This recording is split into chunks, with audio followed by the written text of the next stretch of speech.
Dell's World number 176 for February 17th, 2011.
That's the Deadly Gentleman, and it's called Helloapocalypse. It's an interesting group because they're an all-acoustic string instrument group that has no guitars.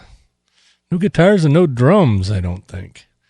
So, kind of a cool thing. It's kind of a fusion of almost rap and almost bluegrass, but not quite either one of those. They're kind of hard to describe. Anyway, I think I've played them on the podcast before, but never that song. Hey, how's everything going? Thanks for tuning in to this edition of Mike Dell's World. Been kind of a busy week in my world. Of course, it's all pretty mundane stuff. Since the last time we talked, Kathy and I made our trip down to Novi in the Detroit area. And it was an interesting trip. It was kind of nice. I got a little time to vegetate in the hotel room while Kathy worked, which is usually the opposite. You know, when we go to Vegas or some other place, usually I'm the one that's working, and she's the one that gets to lay around the hotel room or go play or whatever. So, but anyway, it was an uneventful trip, but interesting, and I'll tell you about it. But first, got to talk about our sponsor. Why do I say our sponsor? My sponsor, Leonard Peikoff. And I'm going to have to open up a web page here so that I can make sure that I get this right. And that's peikoff.com. And I believe no, I got it backwards. It's Peikoff.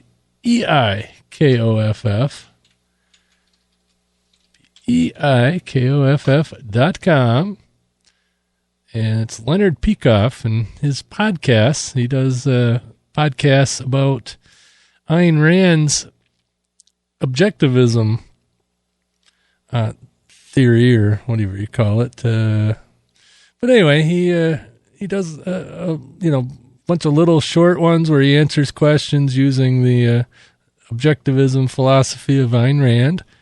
And he also does a longer, more or less weekly podcast. But like I said, he was a friend of Ayn Rand. Before she died, he was given the rights to her books. You might have heard of, Atlas Shrugged is one of them. And there's several other ones. And plus, he's also written a couple books. But it's interesting. He does, he answers questions using the objectivism philosophy, how you would answer the questions. And it's pretty cool. He's just Ayn Rand's revolutionary philosophy to real-world problems. So anyway, give it a try. He's been advertising, on and off with this show and several others on the Blueberry Network. And like I said, it's worth a listen. I've subscribed and I listen to him. Whether you agree or not, that's another question. So give it a listen, see if you do agree or if you don't. And let me know about it. It'd be a good topic of discussion. So anyway, that's peikoff.com, www.peikoff.com, where you can search for Peikoff in the iTunes directory or in Google, and you'll find it.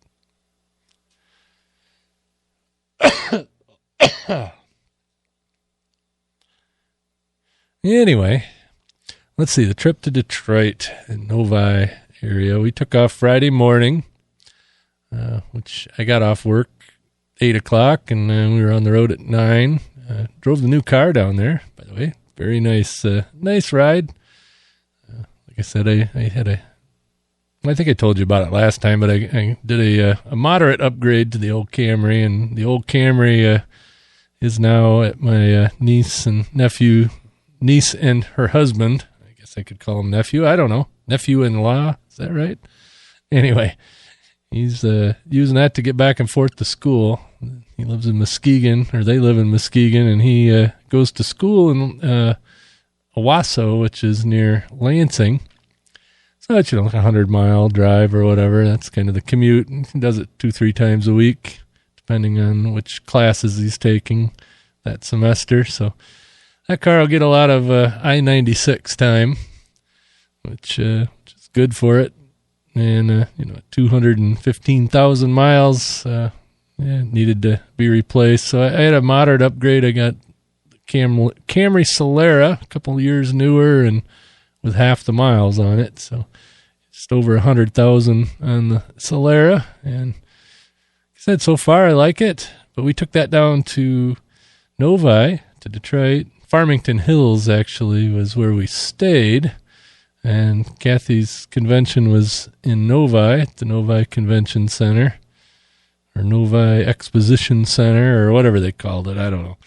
But she worked that for Saturday and Sunday. On Friday night, what did we do Friday night? Not a whole lot. When we got to the hotel room, I crashed, went to sleep for a few hours while Kathy went to the expo center and set up her booth. Got that all going, and then I don't know what we did. I don't think we did much. We went out went out someplace to eat. I know that much, but other than that, I guess it wasn't that memorable. Oh no, we didn't go anywhere to eat. We ate right there at the hotel. There was a little pub there called the Red Lion, part of the Holiday Inn Hotel there in Farmington Hills, and they were pretty good at deep fried stuff that you shouldn't eat, but we did anyway. And then let's see, Saturday, Kathy didn't have to be to the expo center till noon. So we actually ordered in room service and had breakfast in the room, and then she went off to do her thing, and I drove up to Fenton, Michigan, which is kind of between Detroit and Flint, or between Novi and Flint, and went to a place called Guns Galore. It's a fairly large firearms dealer, and that was interesting. Nothing to write home about. They had lots and lots of guns, guns galore, but they also had lots and lots of people, so you really couldn't get up to the counter to look at anything in the handgun department, just because it was so busy. And then they were doing the paperwork, for people buying stuff right there, and, so it was a little too crowded for casual browsing of handguns, but the rifle and shotgun section was open enough to where, you can kind of check things out. But like I said, it was just something to do. And then headed back to Farmington Hills, and Kathy got back on Saturday evening. And let's see, what did we do Saturday evening? Saturday evening we went into downtown Detroit. First, we headed towards the, MGM Grand? That's right, MGM Grand Detroit Casino. Detroit has gambling, and we checked that out. All I can say, it was way too crowded. Like the MGM Grand in Las Vegas, unless it's a really busy Friday night on some special event weekend, the place is nearly deserted. At least that's my impression of the MGM Grand in Vegas. Not deserted, but definitely not crowded, unless you're, around the lion cage or around the Rainforest Cafe or, some of the more popular places, around the casino. But the gaming floor is not super busy in Vegas. But I'll tell you what, every single table was packed. Every single slot area was, not quite totally packed, but damn close. And what really sucked was all the tables were set at $15 minimums. And, I'm not going to play blackjack at $15 a hand. Out in Vegas, some of the bigger ones, you can't really get less than 10. But usually you can find some $5 blackjack or even some $3 blackjack. If you go downtown or you go to mid-strip, like O'Shea's or Imperial Palace or something like that. But, $15 a hand and crowded, no thanks. So we didn't really play any, just sort of hung around for a little bit. And then we decided, let's go see what the Greektown Casino is like. So Greektown Casino, it's another big casino. It's not quite as big as the MGM Grand, but it's a pretty big place. But it was even more crowded because we got sucked into the parking deck. Went all the way up, I believe it was 6 or 8 floors of the parking deck, and couldn't find a parking spot. So then we had to go back down 6 or 8 floors, and by the time we were done with that, we said, to hell with it. And Kathy's friend had recommended a bar up on 8 Mile. You've heard Eminem talk about 8 Mile and Kid Rock. Anyway, there was a bar up there on 8 Mile that became highly recommended by Kathy's friend there. So we thought, we'll go up there, have something to eat. They're supposed to be known for their burgers, but being that Detroit has a pretty big Greek influence, we anyway, we went to this burger place, this bar, and Kathy had a burger, and I had a gyro, or as I call them, gyros, because that's how they're spelled.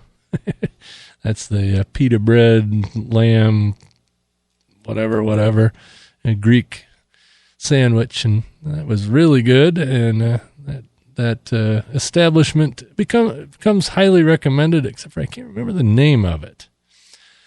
So anyway, I'm going to take a little break here and play a song by another group that I've played here before.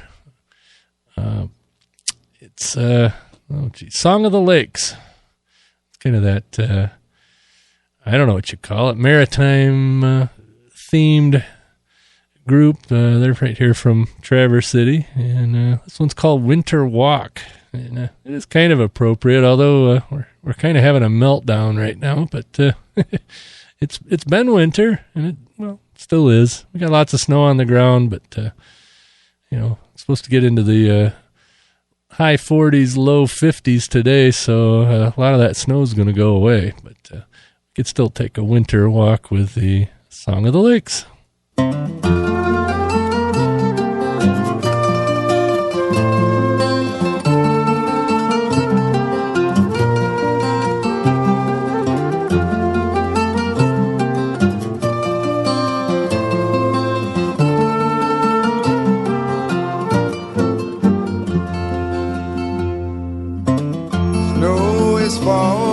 The sky is gray, brown leaves cling to the oaks today. Pines stand firm and high, the wind whistles and rushes by. Lakes are frozen, the air is clear, March is living alive with deer. Gray hawk flies, so proud and free, reminds me of where I long to be.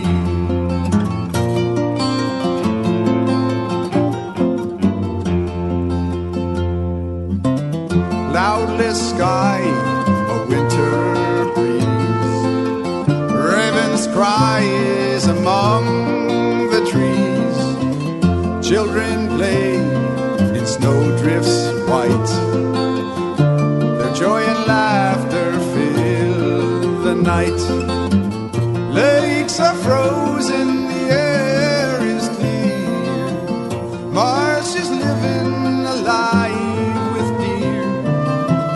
Gray hawk flies, so proud and free, reminds me of where I long to be.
This podcast is part of the Blueberry Network. Find other fine podcasts at www.blueberry.com. That's blueberry with no E's. And thanks, Joanne, for announcing that. That's my friend Joanne from Adelaide, Australia. Forget which state in Australia that's in. I guess that's terrible, isn't it? But they're on some sort of funky time down there. I talked to her and her husband, I don't know, a week and a half ago or 2 weeks ago on Skype, and it was 11 o'clock at night here, and it was like 1:30 in the afternoon down there, something like that. I don't remember the exact time conversion, but they're on a half-hour off time zone and like 13 and a half hours ahead or 12 and a half hours ahead, something like that. But anyway, let's see. We do Sunday. Well, Sunday, same thing, kind of hung out. We actually went out to breakfast Sunday morning to a Coney Island place, not for hot dogs, but I guess, these Greek restaurants down there, do the normal breakfast thing, but went to this little Coney Island place that was right near the hotel and had a really good breakfast. And came back to the hotel, and Kathy got ready to go, and I kind of lounged around, vegged, and watched the TV, and read some stuff on my Kindle, and surfed the internet, and didn't really accomplish much, but it was very relaxing. And then I went and picked Kathy up at the convention center when she was done. We loaded all the stuff for her booth in the car, and on the way back to the hotel, we stopped off at this really good Italian place that had been recommended by the same friend that recommended the bar over on 8 Mile in Detroit.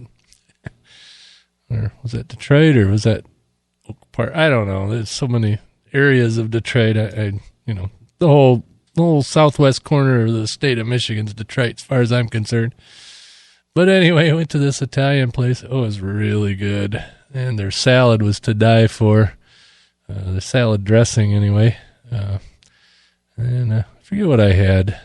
Some sort of garlicky spaghetti or linguine dish with mussels and shrimp. And Kathy had the veal parmesan, chicken parmesan, not veal. And it was really good. And then, it's Monday morning. We spent one more night in the hotel, and on Monday morning, Valentine's Day. Well, let me backtrack. You've heard of Pawn Stars on the History Channel. That's that Vegas pawn shop. And Kathy and I actually went there in October when we were in Vegas, along with the rest of the Raw Voice team. Most of the rest of the Raw Voice team, anyway. We all took the rental van and went to the Pawn Stars pawn shop, which is actually called Gold and Silver Pawn. It's right on Las Vegas Boulevard, between the Stratosphere and downtown. And anyway, went there. But on Monday morning, well, I was going to backtrack and tell you about this other show. There's another show on the True TV network, the old Court TV, the TRU network. And it's called Hardcore Pawn.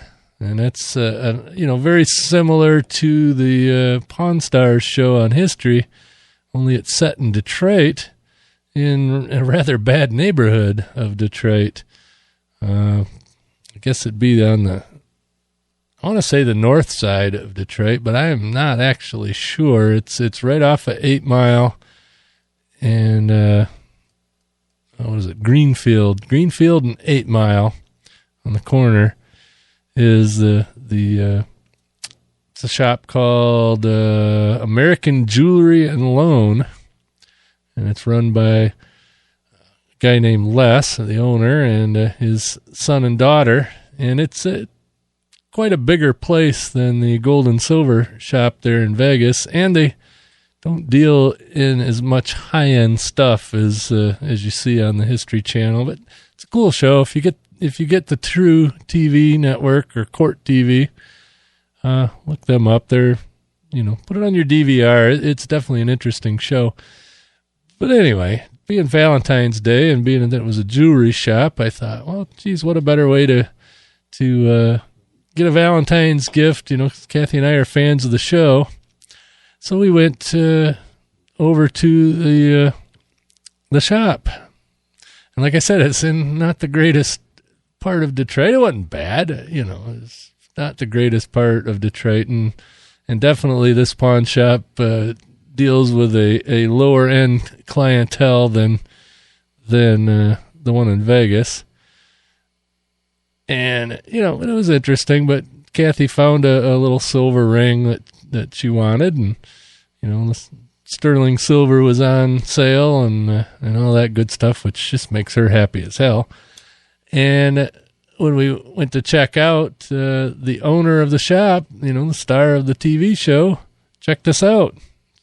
Cool dude. I think his name is Les. I'm not positive because I watch the show, but I don't pay that much attention. But like I said, if you ever get a chance, we went there.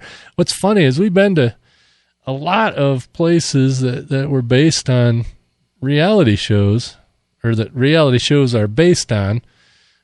Remember American Casino that probably 5-6 years ago.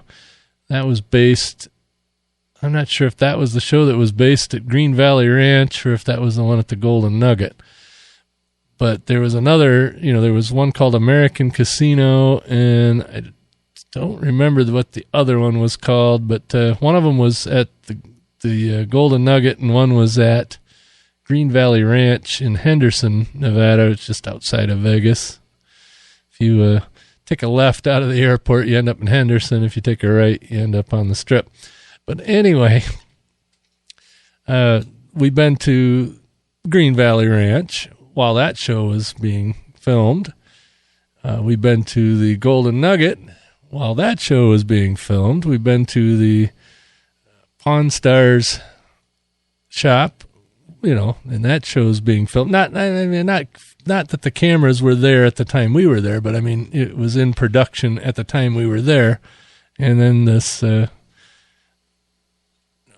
hardcore pawn, we've been there. So I don't know. I guess we're chasing reality shows. And you can count the Mackinac Bridge too as one of those, because Mike Rowe and Dirty Jobs was on the Mackinac Bridge, and we go over the Mackinac Bridge every now and again. So anyway, I got one more song just because I want to play it. Not that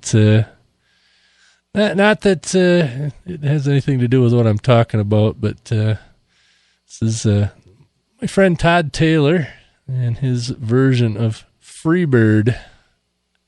He's the banjo man, Todd Taylor.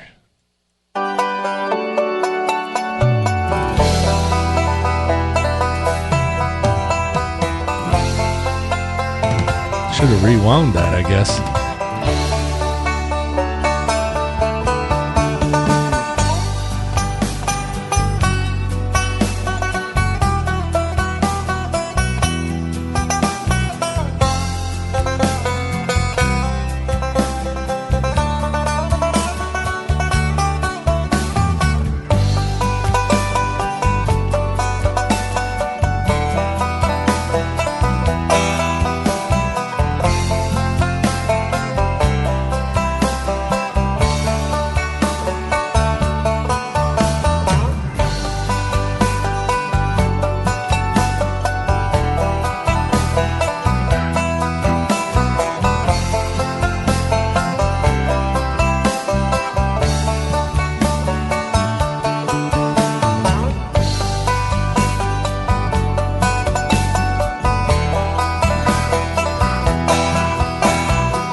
course, that was Todd Taylor, the Banjo Man. You can find him at toddtaylorbanjoman.com, I believe. Let me make sure. Yeah, it's toddtaylorbanjoman.com.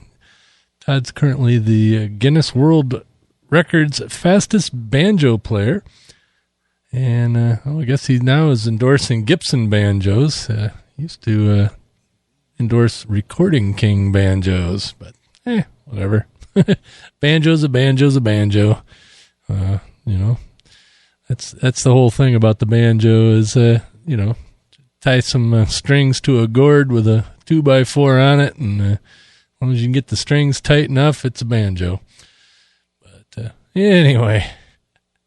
So anyway, we completed our trip from Detroit back home on Monday, and of course I went back Monday night and to my AKA day job, which is actually a night job. But anyway, and hey, hopefully the audio on this sounds all right. I found out two things about my audio setup here that I am going to be rapidly addressing.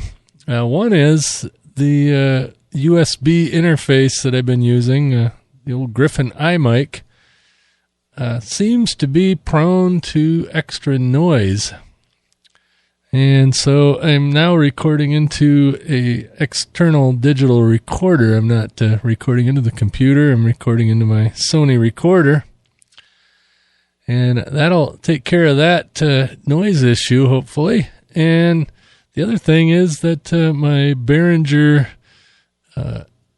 Xenix UB802 Eurorack mixer has started to die. I'm still using it right now, but it has slowly lost certain things.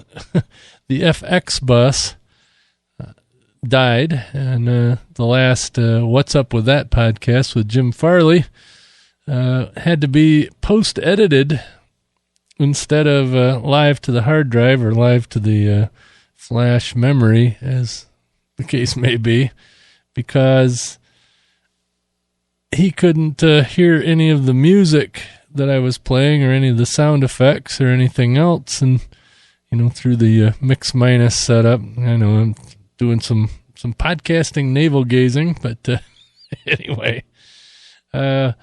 So I got a new mixer coming. This is coming by Farley Express. Jim actually is going to be here in town next weekend. Hopefully, maybe on Saturday or maybe even Friday, I'll have him here in the studio, and we'll record a live What's Up With That with both of us in the same studio. That would be different, wouldn't it? But he's bringing me a 16-channel mixer board that he assures me is way bigger than I need. I guess it's supposed to be 30 inches wide, so I'm going to have to find some desk space for it. But anyway, he's bringing that up with him when he comes north in a couple of weeks. I guess he's going to New York this weekend, and then the weekend after he'll be up here. So that'll be good, and hopefully that'll solve the rest of my audio problem. So hopefully I did all right with this digital recorder this week, and we'll get it nailed down, and I'll quit talking about it as soon as I do.